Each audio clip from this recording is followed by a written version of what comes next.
বাবা আর কত দূর? এই তো মা, আর একটু, প্রায় পৌঁছেই গিয়েছি। এ কথা বলতে বলতে তো প্রায় 1 ঘন্টা পার করে ফেললে, তবুও তো পৌঁছতে পারলাম না। ঠিকঠাক বলো তো আর কত দূর? এই তো মা, আর 5 মিনিট গেলেই পৌঁছে যাব। এই গরমে হাঁপিয়ে উঠেছি বাবা। গাড়ির ভেতরে ভীষণ রকমের ভ্যাপসানো গরম, পুরো ঘেমে গেছি। হ্যাঁ রে মা, খুব গরম। ভেবেছিলাম গ্রামের পরিবেশ কিছুটা ঠান্ডা হবে, কিন্তু এখানে এসে তো দেখছি ঠিক উল্টো। শহরে থাকলে তাও কিছুটা এসির নিচে ঘুমোতে পারতাম, আর এখানে তো এসিও নেই। তোর বাবা সবকিছুতেই বেশি বেশি। কেন আসতে হবে এখানে কে জানে। গাড়ির ভিতরেই এত গরম, তোমরা গাড়ি থেকে নামলে দেখবে গ্রামের এক শীতল মাখা বাতাসে পুরো শরীর জুড়িয়ে গিয়েছে। এসির এত দরকার পড়বে না, ওসব কৃত্রিম বাতাস তো অনেকেই খেয়েছো। এখন না হয় একটু প্রাণ জুড়ানো বাতাস খাও। শুনছো মা বাবার কথা? আমরা নাকি কৃত্রিম বাতাস খেয়েছি এতদিন, আর এখন বাবা আমাদের আসল বাতাস খেতে গ্রামে এনেছে। উফ, বাবা তুমি পারো বটে। এই দাঁড়া দাঁড়া, আর যাস না, ও এই যে পৌঁছে গিয়েছি। ওহ, বাঁচালে। এটাই সেই তোমার বিরাট বড় মহল? হ্যাঁ গো, দেখো একবার, দেখলেই চোখ জুড়িয়ে যাবে।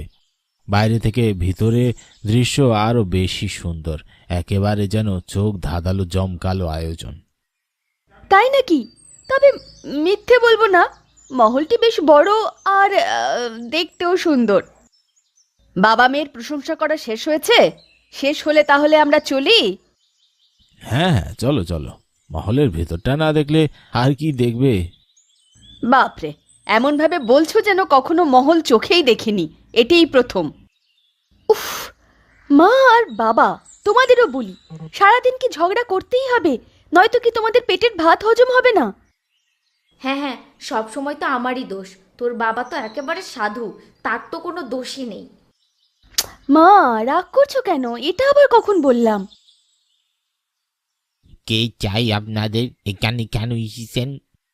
এ আবার কে? এর মুখ থেকে তো ভীষণ দুর্গন্ধ বেরোচ্ছে। আরে মা, দেখে বুঝছো না নেশা করা অবস্থায় আছে। মুক্ত, তুই আমার পাশে আয় তো। এই লোকটির পাশে থাকিস না।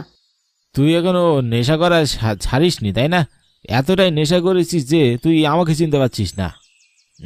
আরে কে কে তুই? তুই আমার সাথে তুই তুই তুকারি কথা করছিস কেন? চিনিস আমি কে? আমি রাম লক্ষণ চৌকিদার। একটা কথা বলে তোদের সকলের গর্দান নিব। নামটা বেশ চেনা চেনা লাগছে। তুই আমার বাবার নাম মুখে নিয়েছিস, তাও আবার অসম্মান করে নিজেকেই নামরক্ষণ চৌকিদার বলে দাবি করছিস? তোর এত বড় সাহস! আই কে কে আছিস রে? এদের সকলকে ঘাড় ধাক্কা দিয়ে বের করে দে মহলটা থেকে। কোথা থেকে উড়ে এসে জুড়ে বসেছে আমার মুখের ওপর কথা বলছে। নির্ঘাত আজকে মন মেজাজ ভালো আছে, তাই তেমন কিছু বললাম না। যত সব ফালতু কথা। এসো তো বাবা, ভেতরে যাই। আমার অনুমতি ছাড়া তোরা কেউ ভিতরে ঢুকতে পারবি না, খবরদার ঢুকবি না, নয়তো কিন্তু এই ভালো হবে না বলে দিচ্ছি। যাস না তোরা। উফ বাবা, জল তেষ্টা পাওয়ার আর সময়ও পায় না, এই মাঝরাতেই পেতে হয়। দূর, ভালো লাগে না। কাঁচা ঘুমটাই যে ভেঙে গেল। কে কে কে কে হাঁটছে বাড়িতে? ও, ওরে বাবারে, কে কে কে আপনি? ও, আপনি এত রাতে এখানে কি করছেন? দেখছেন না আমি রান্নাঘরের দিকে যাচ্ছি। একেবারে ভূতের মতো আমার সামনে এসে দাঁড়ানোর কি আছে? অন্ধকারে তো চমকে গেছি। এখনো সময় আছে, চলে যায় এখান থেকে। এই মহলটি আমার, এই মহলটির ভাগ আমি কাউকে দেব না, কাউকে দেব না। কি আবল তাবল বকছেন? এই মহলটি আপনার মানে? এই মহলটি তো আমার দাদু রাম লক্ষণ সর্দারের। আমি আমি সেই রাম লক্ষণ চৌকিদার। দূর, যত সব পাগল ছাগল লোকজন। শুনুন, এখান থেকে আমাকে কাজে যেতে দিন।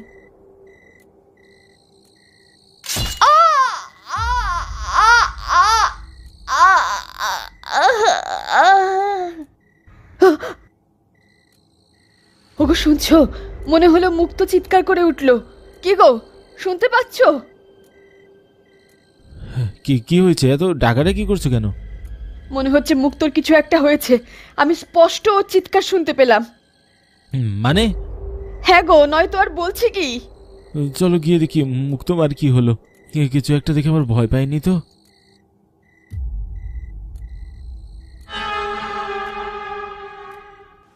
কি গো, আমি কি দেখছি?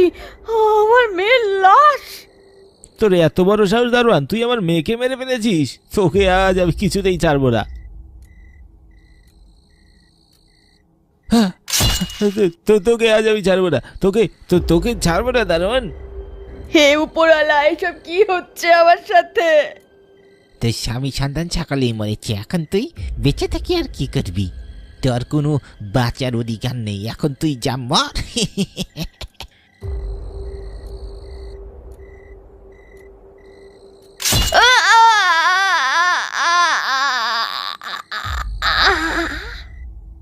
পথের কাটা সব সরিয়ে দিয়েছি, এখন আর কোনো চিন্তা নেই, সব রাস্তা একদম ক্লিয়ার।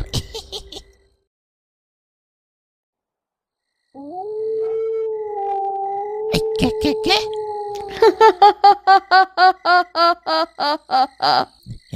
কে তুই? তাকা আমার দিকে। আরে বাবা, কে তুই? কে চাচ্ছে এখানে? তোকে চাই, তোকে। তোর রক্ত খেতে চাই। দিবি? দিবি আমায়? মানে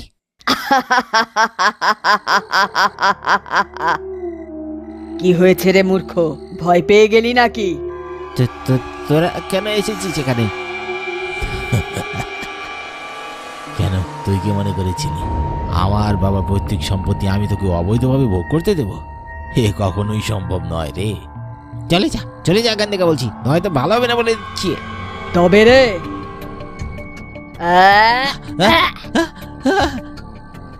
ঠিক যেভাবে তুই আমাদেরকে মেরেছিলিস, ঠিক সেভাবেই তোকে মেরে আমরা আমাদের প্রতিশোধ সম্পূর্ণ করলাম।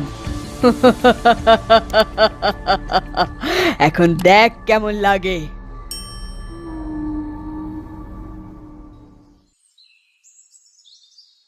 এমন নিকৃষ্টভাবে দারোয়ানকে মারলো কে? কার এত ক্ষোভ থাকতে পারে? কে নিয়েছে প্রতিশোধ? আর কিসেরই বা এসব প্রতিশোধ? সামান্য দারোয়ানের প্রতি কার এত রাগ? তা জানি না বাবু, তবে কিছুদিন আগে এই বাড়ির মালিকের পোলা কাশেম আর তার স্ত্রী সন্তানের লাশ পাওয়া গেছে। আর এই জায়গার দারোয়ান মনে হইতাছে এই বাড়িতে কিছু একটা আছে, তাই পরপর খুন হইতাছে। কি বলিস কি তুই? এসব এসব কুসংস্কার আমি মানি না। যতই হেলাফেলা করেন না কেন বাবু, তবে জিনিসটা কিন্তু সত্য। মিলিয়ে নাও আমার কথা। হতে পারি আমরা ছোটখাটো গরিব মানুষ, তবে কথা কইল হক কথা কই আমরা। যা তো এখান থেকে, যা, অযথা কথা বাড়াস না। নিজের কাজ কর গিয়ে, যা, ভাগ।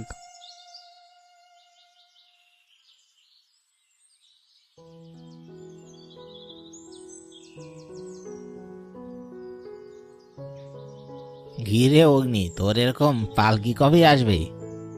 আসবে আসবে, সময় হলেই আসবে। আর কিছুদিন ধৈর্য ধরো। হাসালি রে অগ্নি, আসবে আসবে বলে তো সারা জীবন আইবুড়োই রয়ে গেলি। কবে যে তোর বিয়ে কপালে লেখা আছে? তোর কপালে উপরওয়ালা বিয়ে লেখনি লিখতেই ভুলে গেছে। আমাকে নিয়ে ঠাট্টাহাসি করছো তো? করো, সময় হলে ঠিকই দেখিয়ে দেব। আমাদের গ্রামে একমাত্র তুই রয়েছিস যে এত বছর বয়সী অবধি এখনো বিয়ে করিসনি। তুই মনে হয় শেষ পাত্র এই গ্রামে। তোর কপালে মনে হয় না কোনো বিয়ে লেখা আছে। আচ্ছা ঠিক আছে, এভাবে আর ছোট করতে হবে না, আমি সবই জানি। দেখো, একদিন বেশ জমকালোভাবে বিয়ের আয়োজন করব, তাক লাকিয়ে দেবো, একদম চোখের পলকও পড়বে না। সেদিন আসবে কবে? এই তো আর কিছুদিন অপেক্ষা করো, দেখতে পাবে। ঠিক আছে। ছেলের কথা শোনো, এত বছর হয়ে গেল আইবুড়ো থেকে, বুড়ো বয়সে নাকি তাকে কেউ বিয়ে করবে? তোর কপালে বিয়ে লেখুন নেই রে। আমি তো আমার কাজ করবোই গো গ্রাম প্রধান মশাই, কিন্তু একদিন তোমাদের সকলরে পস্তাইতে হইব। সেদিন আমার নামটা তোমাকে মনে পড়ব, মিলাইয়া নিও। হইতে পারি ছোটখাটো মানুষ, কিন্তু ভেবে চিন্তে কথা বলি। দারোয়ানের এভাবে মৃত্যু, বেশ চিন্তায় পড়ে গেলাম। কার যে বদ নজর লাগলো আমাদের গ্রামের উপর কে জানে।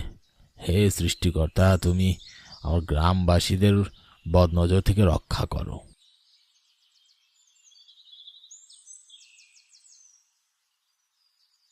বাবা এসেছিস?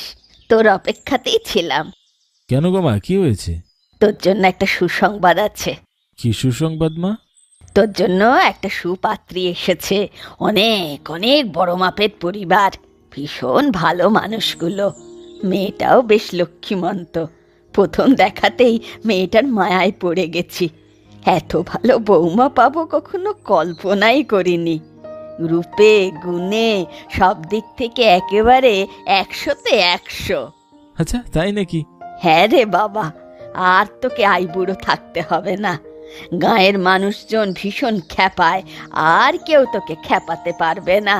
সকলে এখন তোকে হিংসে করবে, হিংসে। হাসালে গো মা। আগামী 5ই বৈশাখ তোর বিয়ে, একেবারে পাকাপোক্ত করে এসেছি সবকিছু। আর কথার কোনো নড়চড় হবে না। তুই সময় মতো তৈরি থাকিস বাবা, আমার কথার যেন নড়চড় না হয়। যথাজ্ঞা মাতা। কি গো অগ্নিদা, শুনলাম তোমার নাকি বিয়ে? হ্যাঁ রে, ঠিকই শুনেছিস। তো কার সাথে বিয়ে? দাদাজি একেবারে লজ্জায় লাল হয়ে গেছে, বলবে কিভাবে? ধুর, কি যে বলিস না। তবে তোরা কিন্তু বেশ পেকে গেছিস। দাদা, আজকেই কাকা কাকিমাদের বলবো। দাদা রাগ করছো কেন? আমরা তো শুধু মজাই করেছি। ছোট বলে কি আমরা মজা করতে পারি না? মজা কি শুধু তোমরা বড়রাই করবে? ও হয়েছে, যত পাকনা পাকনা কথা বলতে হবে না তোকে। বেশ পেকেছিস কিন্তু তুই। একেবারে ঠিক কথা বলেছে গো দাদা। দিন যতই যাচ্ছে পর্দা আরো পেকে বেড়ে উঠছে। ভালো লাগছে না রে। এখন উঠি, তোদের দাওয়াত থাকলো আমার বিয়েতে। তোরা আসবি কিন্তু। যাবো তো ঠিক আছে, তবে ঠিকানা কোথায় সেটা তো বললে না। রামলক্ষণ সর্দারের বড় মহলটিতে বিয়ের কাজ সম্পন্ন হবে, সেখানেই চলে আসিস। বাবা, সে তো এলাহি কারবার গো। হ্যাঁ রে, আমার সেই ছোট্ট থেকে ইচ্ছা জমকালো লাইটিং করে বিয়ে করব। তাই এমন আয়োজন। আসতে ভুলিস না কিন্তু। ঠিক আছে।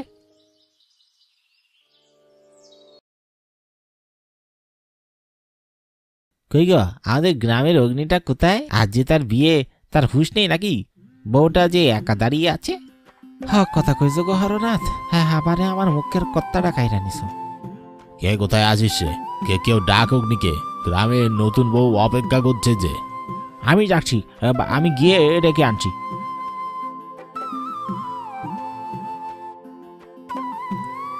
এই যে দেখো, আমি কাকাকে ডরে নিয়ে এসেছি।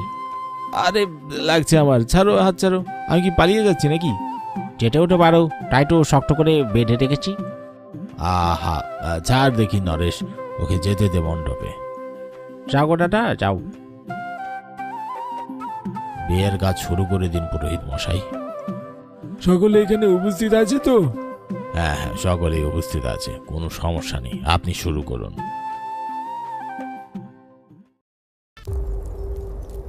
কি সবকিছু এভাবে অন্ধকার হয়ে গেল কেন?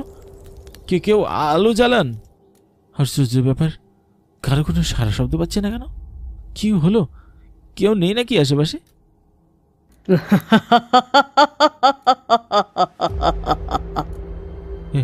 কে আসলো এভাবে? আমি হেসেছি।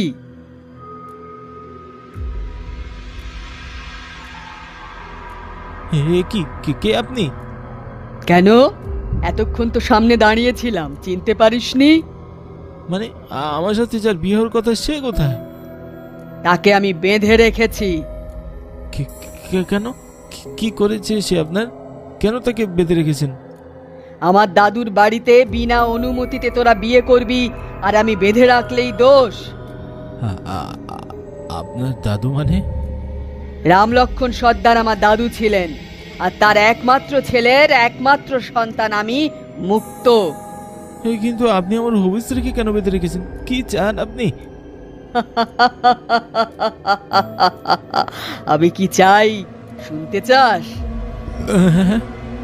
আমি চাই তোরা এক্ষুনি এ বাড়ি থেকে বের হয়ে যা, নয়তো তোদের জ্যান্ত চিবিয়ে খাবো। কিন্তু এখানে যারা ছিল, আমার হবু স্ত্রীকে ছাড়া আমি কিভাবে বের হয়ে যাব? তাদেরকে আমার কাছে ফেরত দিয়ে দিন, তাহলে আমি চলে যাব। আর কোনোদিন এখানে আসবো না। বেশি কথা বলিস না, বেশি কথা আমার ভালো লাগে না। তুই বের হয়ে যা, আমি তোর স্ত্রীকে ছাড়বো না। কেন? আমার স্ত্রী আর বাকিদের না পেলে আমি এখান থেকে যাবো না, কিচ্ছুতেই না। তবে রে, তোর এত বড় সাহস, তুই আমার মুখের উপর কথা বলছিস? আজ পর্যন্ত কেউ আমার মুখের উপর কথা বলতে ভয় পায়, আর তুই বললি তোর এত বড় সাহস? বল, আর বলবি কোনোদিন? শেষ করে দেবো তোকে, শেষ করে দেবো। লাগছে আমার, ছেড়ে দিন। না, ছাড়বো না, ছাড়বো না।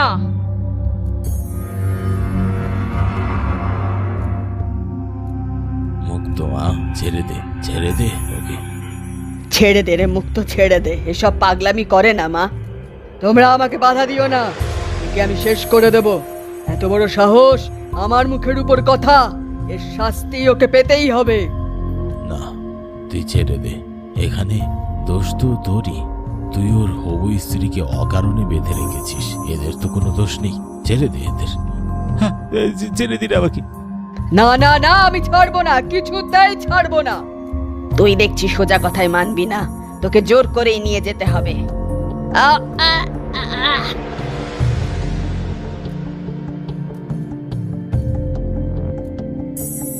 বাবা, তুমি তোমার বিবাহ সম্পন্ন করো। এ কাজে তোমাকে কেউ বাধা দেবে না।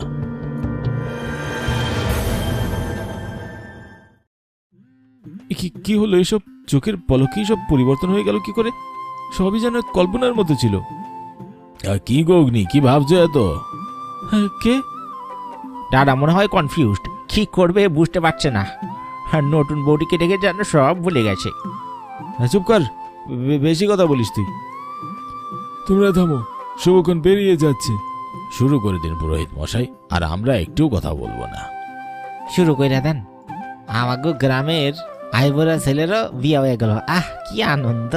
হকগলের বিয়া হয়ে গেল, আর কারো বাকি থাকলো না।